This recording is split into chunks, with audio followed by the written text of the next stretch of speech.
ආයුබෝවන් කියලා සියලු දෙනාම පිළිගන්නවා අන්තර්ජාතික වෙළඳාම පළවෙනි කොටසට. හරි. අන්තර්ජාතික වෙළඳාම කිව්වම ඔයාලට මොකක්ද මුලින්ම මතක් වෙන්නේ? මට නම් මතක් වෙන්නේ භාණ්ඩ ප්‍රවාහනය කරන නෞකාවක් හරි භාණ්ඩ ප්‍රවාහනය කරන ගුවන් යානයක් හරි. මොකක්ද අන්තර්ජාතික වෙළඳාම කියන්නේ? රටක් තම දේශ සීමාවලින් ඔබට කෙරෙන වෙළඳාම අපි හඳුන්වනවා අන්තර්ජාතික වෙළඳාම කියලා. එතකොට මේකෙදී මූලිකම ප්‍රමුඛත්වය ගන්නේ ආනයන සහ අපනයන. ආනයන වලින් තොරව අපනයනයකුත් නැහැ, අපනයන වලින් තොරව ආනයනයකුත් නැහැ. අපි දන්නවා අන්තර්ජාතික වෙළඳාමේ වැදගත්කම කොච්චරක්ද කිව්වොත් අද මේ අපි ඇඳන් ඉන්න ඇඳුමක් පවා ගොඩක් වෙලාවට පිටරටින් ආනයනය කරපු දෙයක්. මේ ඇඳුම් වල තියෙන බොත්තම්, නූල්, ඊට පස්සේ අපි මේ පාවිච්චි කරන මාක පෙන් එක, මේ ප්ලාස්ටික්, මේ නූල් කෑල්ලේ ඉඳන්, ඉදි කටුවේ ඉඳන් විශාල යන්ත්‍ර සූත්‍ර, මෝටර් රථ, ගුවන් යාන, ඒ කියන්නේ චූටි ඉදි කට්ටේ ඉඳන් විශාල ප්‍රමාණයේ නැවක් සහ ගුවන් යානයක් දක්වා ලංකාවේ භාවිතා වෙන අපි ගොඩක් ඒවා ආනයනය කරපුවා. ඒ කියන්නේ ඉතින් ඕගොල්ලන්ට තේරෙනවා ඇති අන්තර්ජාතික වෙළඳාමේ වැදගත්කම එතනින්. ඒ වගේම ලංකාව අපනයනයක් කරනවා. ලංකාවට ඉතා විශාල වශයෙන් විදේශ විනිමය ගලා එන ඇඟලුම් අපනයනය කියන්නේ අන්තර්ජාතික වෙළඳාමේ ප්‍රතිඵලයක්. ඒ වගේම තේ, රබර් වගේ දේවල් අපි දන්නවා ඒවත් අන්තර්ජාතික වෙළඳාමේ ප්‍රතිඵලයක් විදියට තමයි බිහි වෙලා තියෙන්නේ. අන්තර්ජාතික වෙළඳාමක් නැත්නම් ඒ කියන්නේ ස්වයංපෝෂිත ආර්ථිකයක් නම් බිහි වෙලා තියෙන්නේ අපිට ඇත්තටම අපි වගේ රටකට විවිධ ප්‍රතිවිපාක විඳින්න වෙනවා. ඒ වගේ හොඳ ප්‍රතිවිපාකයක් තියෙනවා, නරක ප්‍රතිවිපාකයක් තියෙනවා. ඇත්තටම කිව්වොත් එතකොට ස්වයංපෝෂිත ආර්ථිකයක් තියෙනවා නම් අපිට ලංකාව ඇතුළත නිෂ්පාදනය කරන භාණ්ඩ හා සේවා පමණයි පරිභෝජනය කිරීමට අවස්ථාව ලැබෙන්නේ. ඉතින් ඒ නිසා තමයි විවෘත ආර්ථිකයක් යටතේ අන්තර්ජාතික වෙළඳාම මත ආනයන සහ අපනයන කියන දෙක තුලින් අන්තර්ජාතික වෙළඳාමක් බිහි වෙලා තියෙනවා. ඇත්තටම කිව්වොත් මේ අන්තර්ජාතික වෙළඳාමේ මූලික පදනම තමයි විශේෂීකරණය. ඒ කියන්නේ ඔයා විශේෂීකරණය විවිධ ආකාරයෙන් දන්නවා. සමහර විට ඔයත් යම්කිසි විශේෂ දෙයකට විශේෂීකරණය වෙලා ඇති. විශේෂීකරණය කියන්නේ ඒ පුද්ගලයෙකු හෝ ආයතනයක් හෝ රටක් හෝ ඒ යම්කිසි ඒකකයක් Tamanට වඩාත් හොඳින් නියැලිය හැකි, වඩාත් කාර්යක්ෂමව නියැලිය හැකි ක්ෂේත්‍රයේ නියැලිලා අන ඒ පිළිබඳ විශේෂ ප්‍රාගුණ්‍යයක් ඇති කර ගැනීම තමයි විශේෂීකරණය කියලා කියන්නේ. එතකොට විශේෂීකරණය අපිට එක් අර්ථ දක්වන්න පුළුවන්. පුද්ගල විශේෂීකරණය, ආයතනික විශේෂීකරණය. දැන් ડોක්ටර් කෙනෙක් ගත්තොත් පුද්ගල විශේෂීකරණය. ආයතනයක් ගත්තොත් ඔය උදාහරණයක් විදිහට ලාෆ් ගෑස් සමාගම ගත්තොත් ඒගොල්ලෝ ගෑස් වලට, ගෑස් නිෂ්පාදනයට විශේෂීකරණය වෙච්ච ආයතන. ඊට පස්සේ අපි රටක් ගත්තොත් රටක් ඇතුලේ තියෙන විවිධ අංශ ජාතික විශේෂීකරණයට ලක් වෙනවා. ඊට පස්සේ අන්තර්ජාතික විශේෂීකරණය. ඒ කියන්නේ අන්තර්ජාතික මට්ටමින් එක් රටක් විවිධ භාණ්ඩ හෝ සේවාවන්ට විශේෂීකරණය වෙනවා. උදාහරණයක් විදිහට ජපානය ගත්තොත් මෝටර් රථ වලට විශේෂීකරණය වෙනවා. ලංකාව ගත්තොත් තේ වලට සහ ඇඟලුම් වලට විශේෂීකරණය වෙනවා. එතකොට ඊට පස්සේ ඒ Taman විශේෂීකරණය කරපු දේ ඒක අපනයනය කරලා සහ Taman විශේෂීකරණය නොවන වෙනත් රටක් විශේෂීකරණය වූ දෙයක් ආනයනය කරන්න පෙළඹෙනවා. ඉතින් ඇත්තටම අන්තර්ජාතික වෙළඳාමට පදනම වන්නේ මේ විශේෂීකරණය. අන්තර්ජාතික විශේෂීකරණය. ඉතින් ඇත්තටම කිව්වොත් අන්තර්ජාතික විශේෂීකරණය අපිට මනින්න පුළුවන් ආකාර දෙකක් තියෙනවා. එකක් තමයි නිරපේක්ෂ වාසි න්‍යාය, සාපේක්ෂ වාසි න්‍යාය. අපි ඒකට යනවා ඊළඟට. අපි මෙතනදී පොඩි හැඳින්වීමක් තමයි කරන්නේ. මොකක්ද මේ අන්තර්ජාතික වෙළඳාම කියන්නේ? අපිට කොහොමද මේ අන්තර්ජාතික වෙළඳාම එදිනෙදා අපිට වැදගත්කම මොකක්ද කියන එක තමයි අපි පැහැදිලි කරන්නේ. ඉතින් ඇත්තටම බැලුවොත් මම කිව්වා විවෘත ආර්ථිකයක් යටතේ අන්තර්ජාතික වෙළඳාම ආනයන සහ අපනයන කියලා කොටස් දෙකකට කැඩෙනවා. ආනයන කියන්නේ අපි වෙනත් රටවල් විශේෂීකරණය වූ වෙනත් රටවල් වලින් ආනයන කරන භාණ්ඩ. ඒ වගේම අපනයනය කියන්නේ අපි ලංකාව විශේෂීකරණය වූ එක් භාණ්ඩයකට විශේෂීකරණය වෙලා ඒවා පිටරටට වෙළඳාම් කරලා විදේශ විනිමය උපයා ගැනීමේ ක්‍රියාවලිය.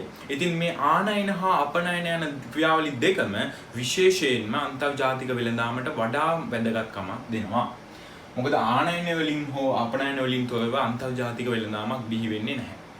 ඉතින් අපි දන්නවා අපි ලංකාව විදිහට විශේෂයෙන්ම වැදගත්කමක් ආනයන වලදී වැදගත්කමක් දෙනවා බොරතෙල්, විදුලි උපකරණ, යන්ත්‍ර සූත්‍ර, මෝටර රථ මේ වගේ දේවල් අපි විශාල වශයෙන් ආනයනය කරනවා ලංකාවට.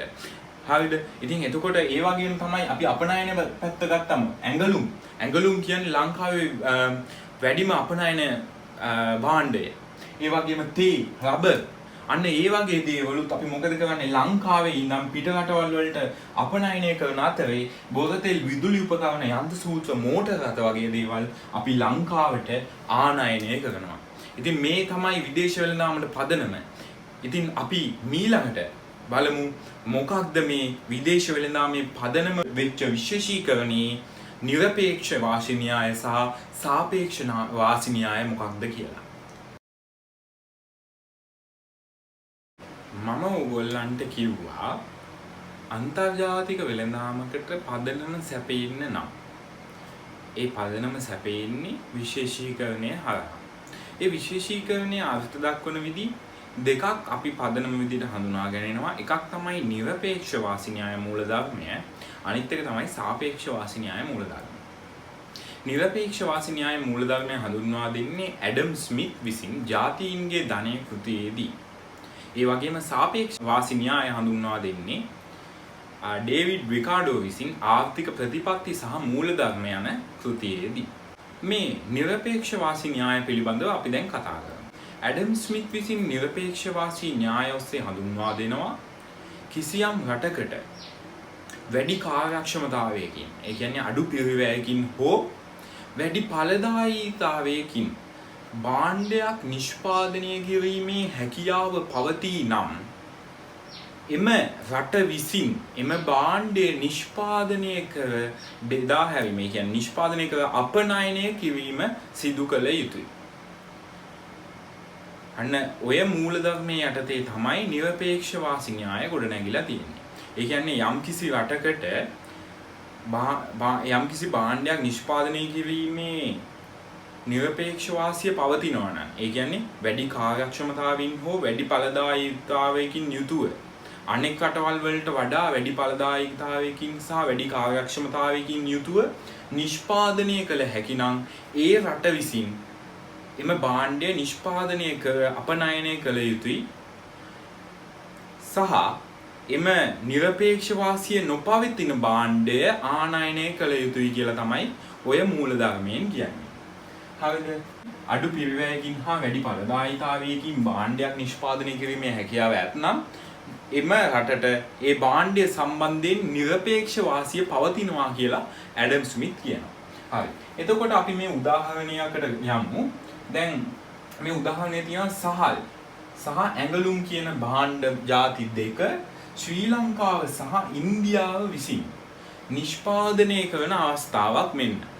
හරිද? ඔන්න දීලා තියෙනවා සමාන යෙදුම් ප්‍රමාණයකට අදාළ වෙන නිමවුම් ඒකක. හරිද? එතකොට ශ්‍රී ලංකාව සහල් ඒකක 100ක් නිෂ්පාදනය කරනවා. ඇඟලුම් ඒකක 60ක් නිෂ්පාදනය කරනවා. ඉන්දියාව එම යෙදුමෙන්ම සහල් ඒකක 120කුත් ඇඟලුම් ඒකක 30කුත් නිෂ්පාදනය කරනවා. හරිද? දැන් ඕගොල්ලන්ට පේනවා වැඩි කාර්යක්ෂමතාවයක් තියෙන්නේ හෝ වැඩි ඵලදායීතාවයක් පවතින්නේ මොන රටේද කියලා ඔයගලන්ට අඳුර ගන්න පුළුවන්. ඒ කියන්නේ නිරපේක්ෂ වාසිය පවතින්නේ මොන රටටද කියලා අඳුර ගන්න පුළුවන්. හරි.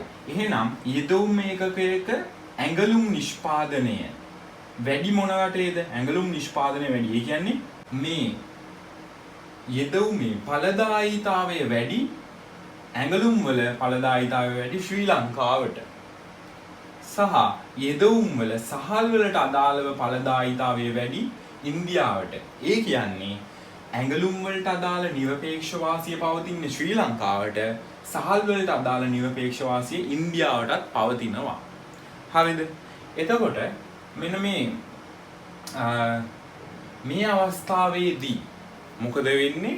ශ්‍රී ලංකාව ඇඟලුම් නිෂ්පාදනය කරලා අපනයනය කරන අතර ඉන්දියාව විසින් සහල් නිෂ්පාදනය කරලා ශ්‍රී ලංකාවට අපනයනය කරනවා.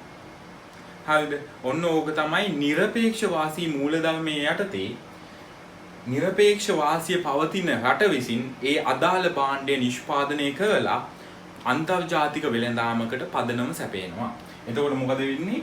ශ්‍රී ලංකාවට සහල් ආනයනය කරනවා ඉන්දියාවේ සහ ශ්‍රී ලංකාවෙන් ඇඟලුම් ඉන්දියාවට අපනයනය කරනවා. ඔන්න ඔහුමයි নিরপেক্ষ වාසී යටතේ අන්තර්ජාතික වෙළඳාමට පදනම සැපෙන්නේ. නමුත් নিরপেক্ষ වාසියේ යම් දුර්වලතාවයක් පවතිනවා. මොකක්ද? ඒ තමයි নিরপেক্ষ වාසිය භාණ්ඩ දෙකම සම්බන්ධයෙන් එක් රටකට নিরপেক্ষ වාසිය පවතිනවා නම්, ඒ කියන්නේ নিরপেক্ষ වාසිය එක් රටකට භාණ්ඩ දෙකම සම්බන්ධයෙන් පවතින අවස්ථාවක අන්න විදේශ වෙළඳාමක් බිහිවීමේ ඉඩකඩක් නැති වෙලා යනවා. ඒ කියන්නේ විදේශ වෙළඳාම බිහිවීමේ පදනම නැති වෙලා යනවා. මොකද මේ নিরপেক্ষ වාසී න්‍යාය මූලධර්මයේ යටතේ කිව්වේ নিরপেক্ষ වාසිය පවතින රට විසින් ඒ අදාළ භාණ්ඩය නිෂ්පාදනය කරලා අපනයනය කළ යුතුයි. දැන් මේ වගේ අවස්ථාවක් ගන්නකො. උදාහරණයක් විදිහට සහල් සහ මෝටර රථ තියෙනවා. සහල් නිෂ්පාදන යෙදවුම් ඒකකයක සමාන යෙදවුම් ඒකකයක නිමවුම් ඒකක ප්‍රමාණය දීලා තියෙනවා. ශ්‍රී ලංකාවේ නිමවුම් ඒකක සහල් වලට අදාළව ඒකක 100යි. චීනයේ සහල් ඒකක ප්‍රමාණය නිමවුම් ඒකක ප්‍රමාණය 130යි. ශ්‍රී ලංකාවේ අදාළ යෙදවුමක නිමවුම් ඒකක ප්‍රමාණය මෝටර රථ 2යි. චීනයේ යෙදවුමේ නිමවුම් ඒකක ප්‍රමාණය මෝටර රථ 10යි. ඒ කියන්නේ එක හා සමාන යෙදවුම් ප්‍රමාණයකින් චීනය සහල් වැඩිපුර ප්‍රමාණයක් නිෂ්පාදනය කරනවා. ඒ වගේම මෝටර රථත් වැඩිපුර ප්‍රමාණයක් නිෂ්පාදනය කරන්නේ කවුද? චීනය. ඔන්න මේ වගේ අවස්ථාවකදී මොකද වෙන්නේ? මේ භාණ්ඩ දෙකම සතුව নিরপেক্ষ වාසිය චීනය සතුව පවතිනවා. හරිද? එතකොට මේ ඇඩම් ස්මිත්ගේ নিরপেক্ষ වාසී මූලධර්මය අනුව මෙතනදී මොකද වෙන්නේ? භාණ්ඩ දෙකම නිෂ්පාදනය කිරීමේ নিরপেক্ষ වාසිය චීනය සතුව පවතිද්දී මෙතන අන්තර්ජාතික වෙළඳාමක් බිහිවීමේ ඉඩකඩක් නැති වෙලා යනවා. මොකද ඒකට හේතුව තමයි භාණ්ඩ දෙකටම අදාළ নিরপেক্ষ වාසිය චීනය සතු වෙද්දී ශ්‍රී ලංකාවට එක භාණ්ඩයකටවත් අදාළව নিরপেক্ষ වාසිය නැති වෙලා යද්දී මොකද වෙන්නේ? භාණ්ඩ දෙකම නිෂ්පාදනය කරන්නේ කවුද? චීනය. එතකොට චීනය නිෂ්පාදනය කරලා චීනය අපනයනය කරයි. නමුත් ආනයනයක් පවතින්නේ නැහැ. ආනයනයක් පවතින්නේ නැතුව මොකද වෙන්නේ? විදේශ වෙළඳාමක් බිහි වෙන්නේ නැහැ. අන්තර්ජාතික වෙළඳාමක් බිහි වෙන්නේ නැහැ. ඔන්න ඕක තමයි নিরপেক্ষ වාසී න්‍යායයේ තියෙන දුර්වලතාවය. ඒ කියන්නේ নিরপেক্ষ වාසිය භාණ්ඩ දෙකම සම්බන්ධයෙන්, දැන් මෙතන නම් සහල් සහ මෝටර රථ කියන භාණ්ඩ දෙකම සම්බන්ධයෙන් নিরপেক্ষ වාසිය චීනය සතුව පවතිද්දී අන්තර්ජාතික වෙළඳාමක් බිහිවීමේ ඉඩකඩක් නැති වෙලා යනවා. මොකද චීනය සහල් නිෂ්පාදනය කරන්නේ චීනය, මෝටර රථ නිෂ්පාදනය කරන්නේ චීනය.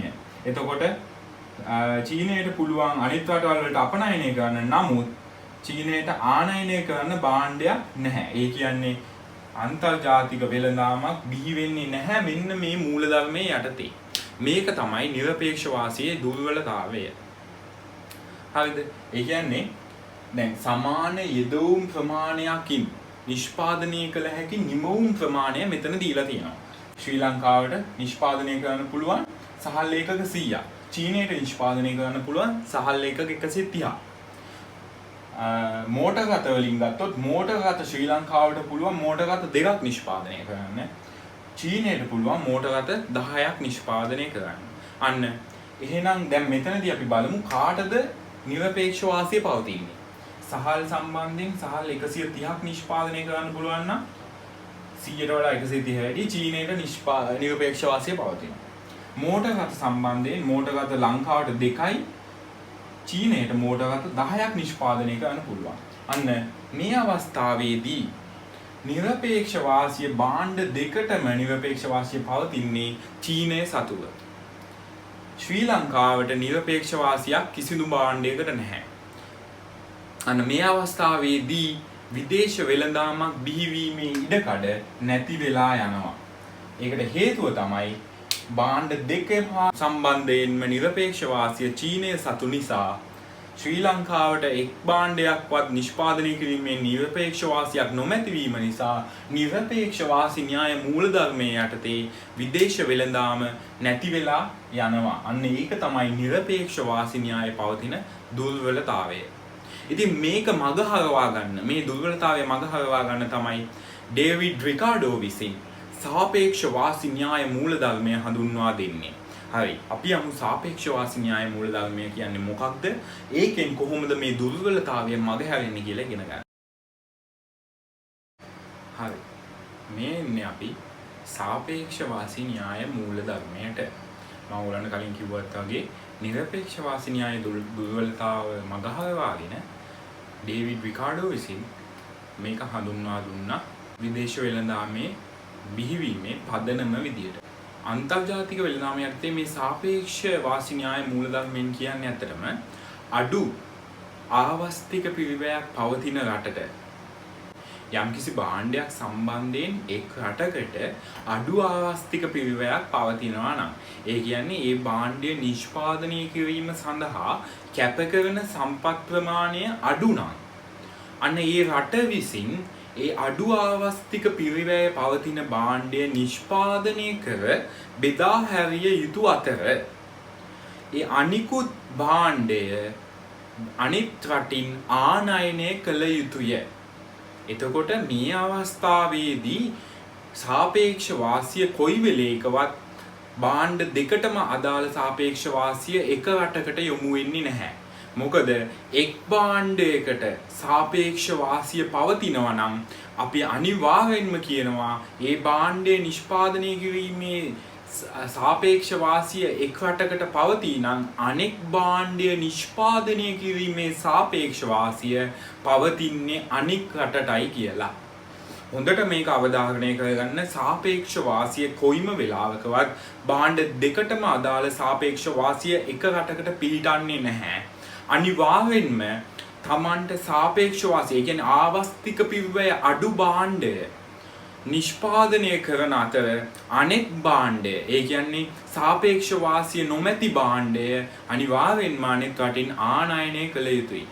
එතකොට තමයි මේ සුබ සාධනය අන්තර්ජාතික වෙළඳාම මගින් බිහි වෙන සුබ සාධනය උපරිම වෙන්නේ.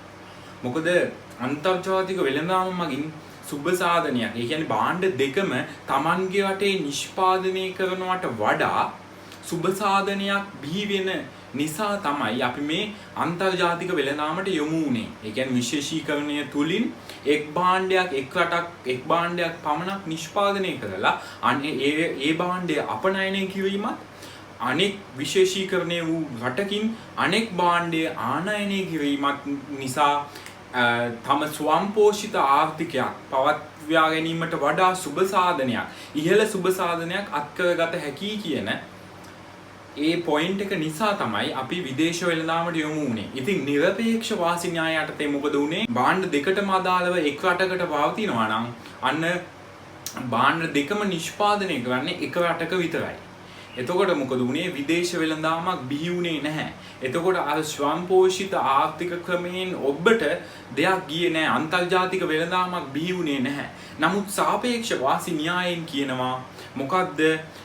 භාණ්ඩය එක් රටකට එක් භාණ්ඩයකට අදාළව සාපේක්ෂ වාසි න්‍යාය, ඒ කියන්නේ සාපේක්ෂ වාසි පවතී නම් අනිවාර්යෙන්ම ඒ අනෙක් භාණ්ඩයට අදාළ සාපේක්ෂ වාසිය පවතින්නේ අනිකුත් රටටයි කියලා. ඉතින් මේකෙදි ඔයා තෝරගන්න ඕනේ අඩුම ආවස්තික පිරිවැයකින් නිෂ්පාදනය කරන්න පුළුවන් භාණ්ඩය මොකක්ද? ඒ රටට ඒක තමයි සාපේක්ෂ වාසි පවතින භාණ්ඩය.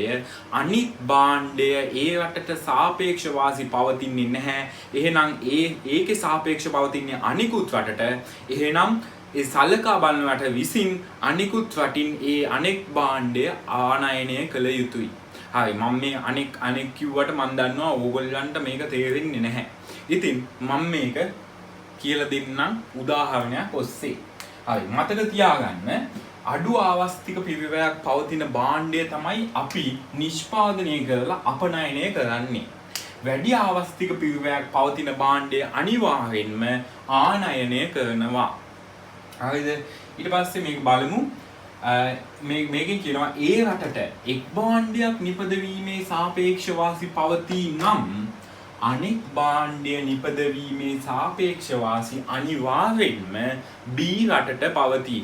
මේකෙදි කොයිම වෙලාවකවත් එක් රටකට භාණ්ඩ දෙකම නිෂ්පාදනය කිරීමේ සාපේක්ෂ වාසි පිහිටන්නේ නැහැ. අන්න ඒක හොඳින් මතක තියාගන්න, අවධාරණය කරගන්න. හරි. උදාහරණය නිමවුම් ඒකක ප්‍රමාණය දීලා තිනවා සමාන යෙදවුම් ඒකක ප්‍රමාණයකින් නිපදවිය හැකි නිමවුම් ඒකක A රට B රට ආහාර සහ මෝටර් රථ වලට සම්බන්ධව. මෙතන තියෙන්නේ රට A සහ B. හරිද? හරි. මේකෙදි අපි කිව්වා කොහොමද සාපේක්ෂ වාසිය හොයන්නේ ආවස්තික පිරිවැය යටතේ. හරි. එහෙනම් අපි ආවස්තික පිරිවැය මුලින් හොයලා ඉමු. හරි. ආවස්තික පිරිවැය කියන සංකල්පය ඔයාට මතකද?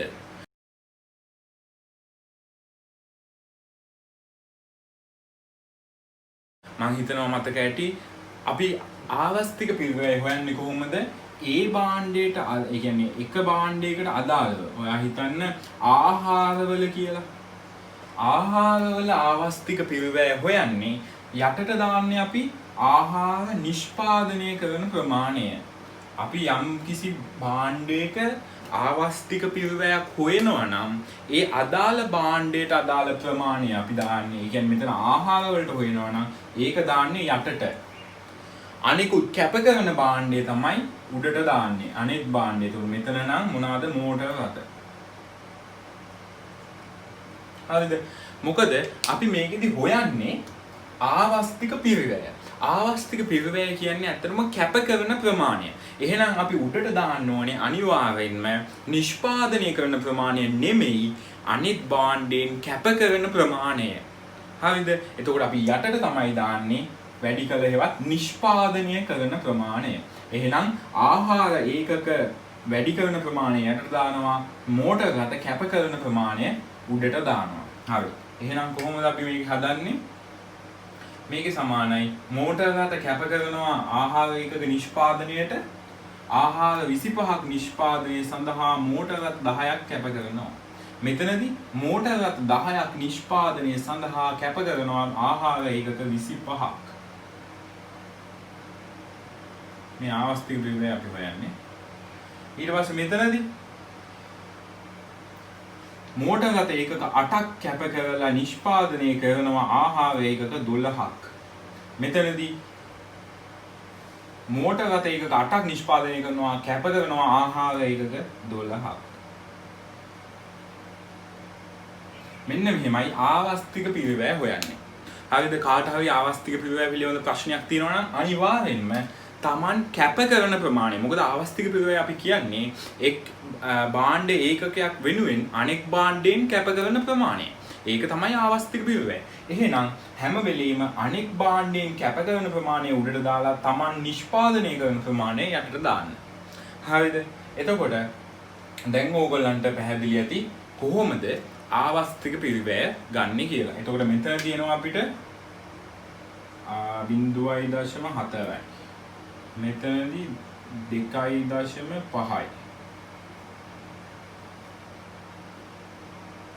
0.4යි 8 බෙදීම 12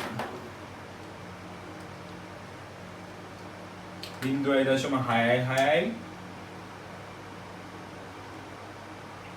7 ගමු 0.6යි 7යි 12 බෙදීම 8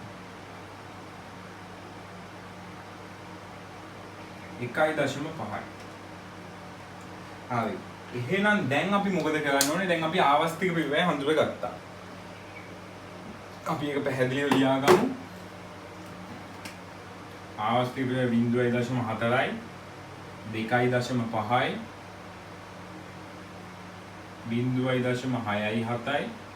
7යි 1.5යි.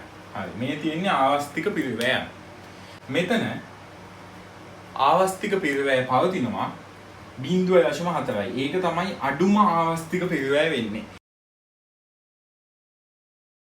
එහෙනම් අපි මොකද කරන්නේ? දැන් අඩුම ආවස්තික පිරිවැය මෙතන තියෙන්නේ 0.4. එහෙනම් ඒ රටට ඒ කියන රටට ආහාර නිෂ්පාදනයේ සාපේක්ෂ වාසි පවතින අතර B කියන රටට අපි එහෙනම් ඒට අඩු ආවස්තික පිරිවැය ඇති භාණ්ඩය නිෂ්පාදනය කරන්න කියලා B රටට අනිත් එකේ සාපේක්ෂ වාසි දෙනවා. ඒ කියන්නේ B රටට මෝටර් රථ නිෂ්පාදනය කිරීමේ සාපේක්ෂ වාසි පවතී. හරිනේ. මෙතන ආහාර නිෂ්පාදනයේ සාපේක්ෂ වාසිය පවතින්නේ 0.4. කාටද? A කියන රටට. මොකද ඒක තමයි අඩුම ආවස්තික පිරිවැය. එතකොට අපි ආහාර නිෂ්පාදනය කිරීමේ සාපේක්ෂ වාසිය Aට ලබා දුන්නා. මෝටර් රථ නිෂ්පාදනය කිරීමේ සාපේක්ෂ වාසිය 2.5 1.5 තියෙන්නේ අඩු එක තමයි 1.5 සහ අනිත් එක තමයි මෙතන A රටේ ආහාර නිෂ්පාදනය කරන නිසා අනිවාර්යයෙන්ම ඊළඟ අනිත් භාණ්ඩය නිෂ්පාදනය කරන්න ඕනේ. ඒ කියන්නේ මෝටර් රථ නිෂ්පාදනය කරන්න ඕනේ B රට විසින්. හරිද? එතකොට A විසින් ආහාර නිෂ්පාදනය කරනවා B විසින් මෝටර් රථ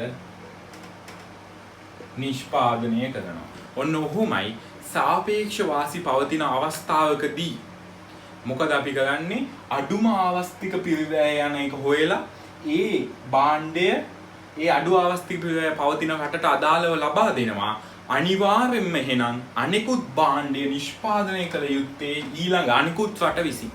B රට විසින් තමයි අනිකුත් භාණ්ඩය නිෂ්පාදනය කරන්න ඕනේ.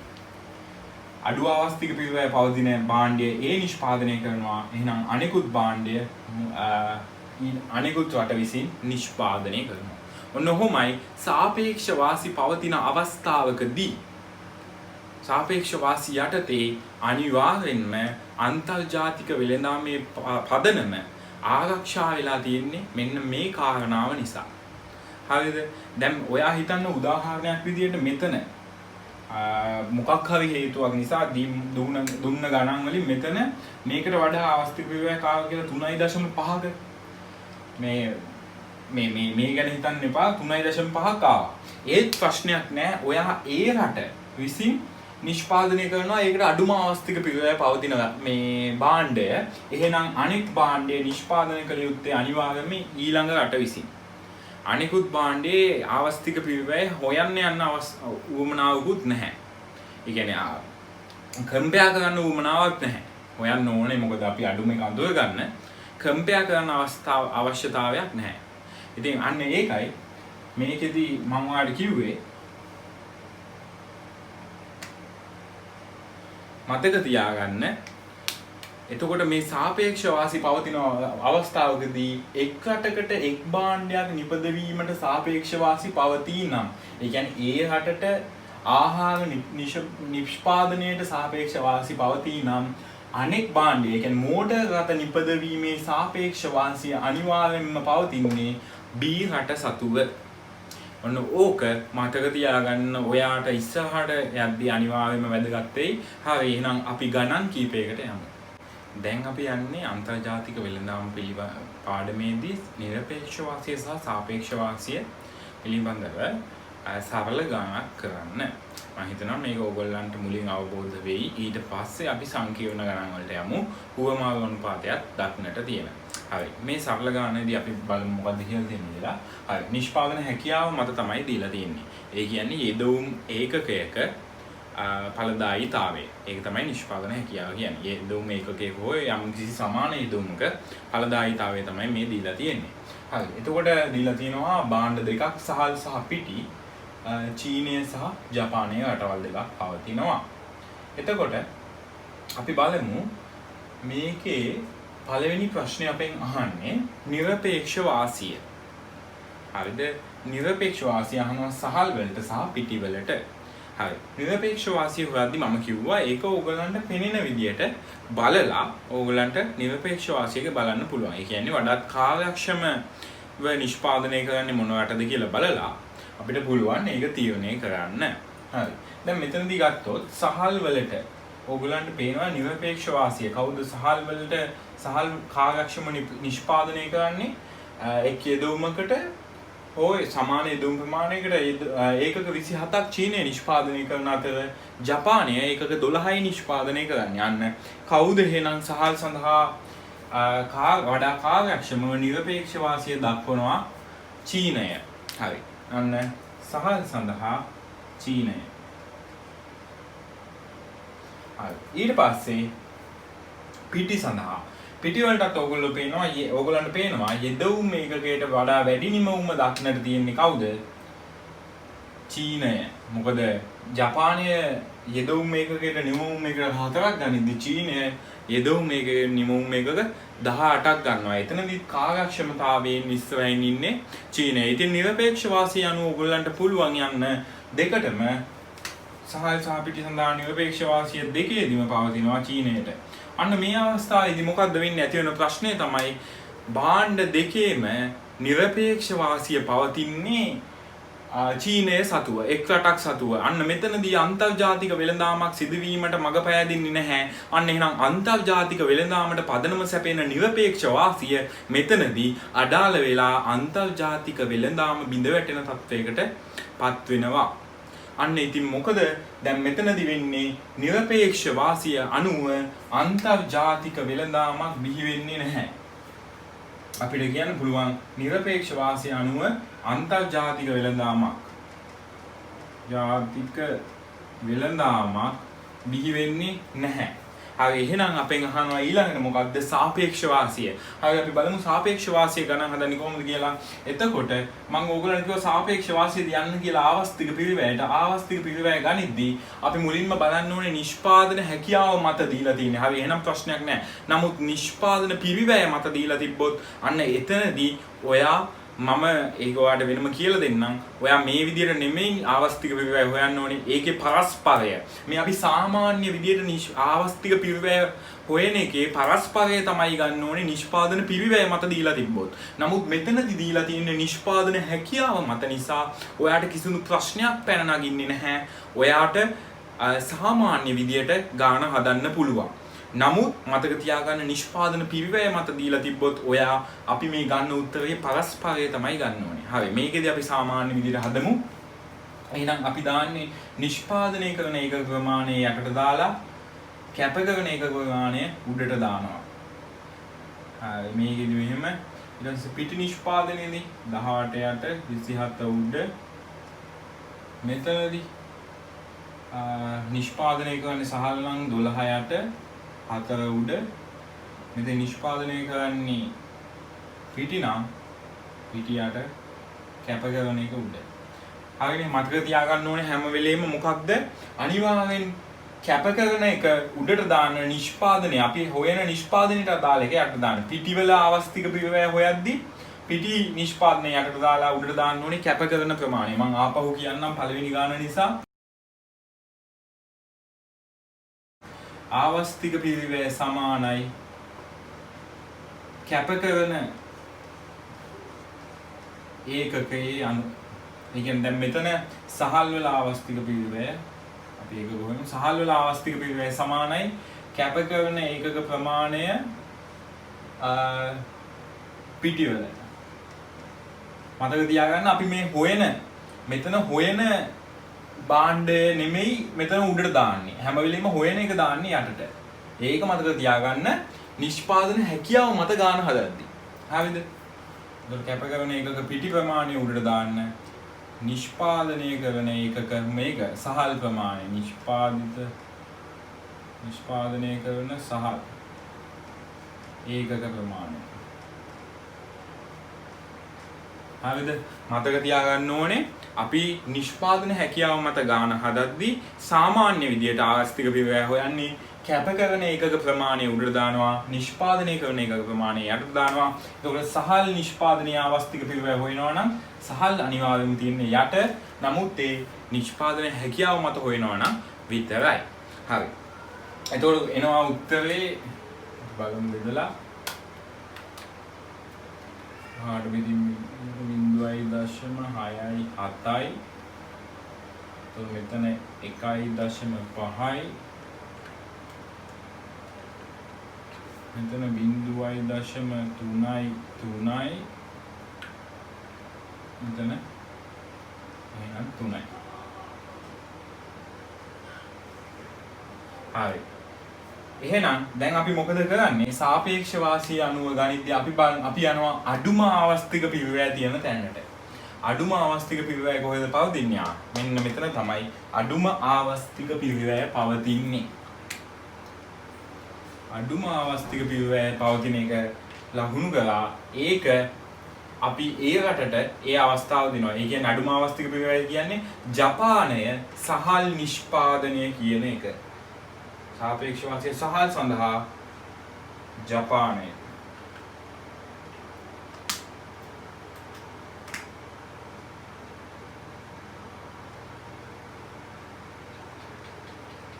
එහෙනම් අපිට අනිත් එක ගැන කිසිදු ප්‍රශ්න කිරීමක් නැහැ. අනිවාර්යයෙන්ම පිටි නිෂ්පාදනය අපි දෙනවා චීනයට.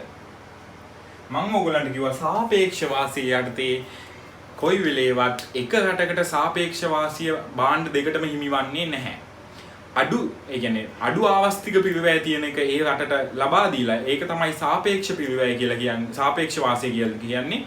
එතකොට අනිවාර්යෙන්ම අනෙක් භාණ්ඩය නිෂ්පාදනය කිරීම අපි අනෙක් රටට ලබා දෙනවා මෙතන. සහල් නිෂ්පාදනය ජපානයටත් පිටි නිෂ්පාදනය චීනයටත් මෙතනදී හිමි වෙනවා. හරිද?